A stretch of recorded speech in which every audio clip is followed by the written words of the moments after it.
إذا 3 ضربات ركنية في المباراة لمصلحة النصر لعبت عالية. كرة منقولة إلى الأمام وتبدأ الله، جول أول في المباراة. عبد الله القرني يسجل الهدف الأول لمصلحة النصر. لاحظ الجماهير، ولاحظ رئيس نادي النصر الأمير فيصل بن تركي، ولاحظ جماهيرية نادي النصر في ملعب المباراة. لاحظ الكرة اللي اللعبة تحولت رأسية بهذا الشكل من حسين عبد الغني، الرأسية في مرمى مبروك زايد.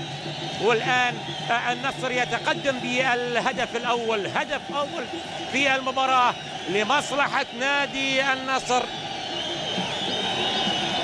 النصر يسجل الهدف الأول بواسطة المدافع عبد الله القرني. يتقدم القرني ويلعب له كرة قوية في شباك مبروك،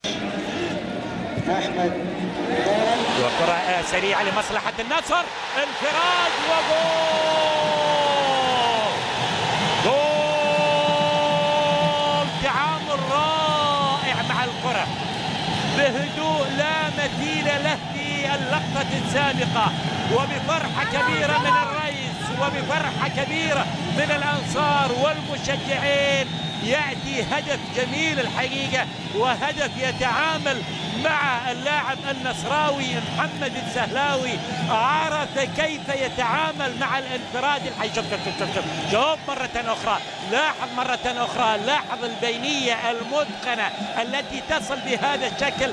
لاحظ التعامل السلس والسهل، لعب الكرة في الزاوية، وبالتالي كان الهدف الثاني لمصلحة النصر. لاحظ كرة متقنة من فيغوروا الأرجنتيني.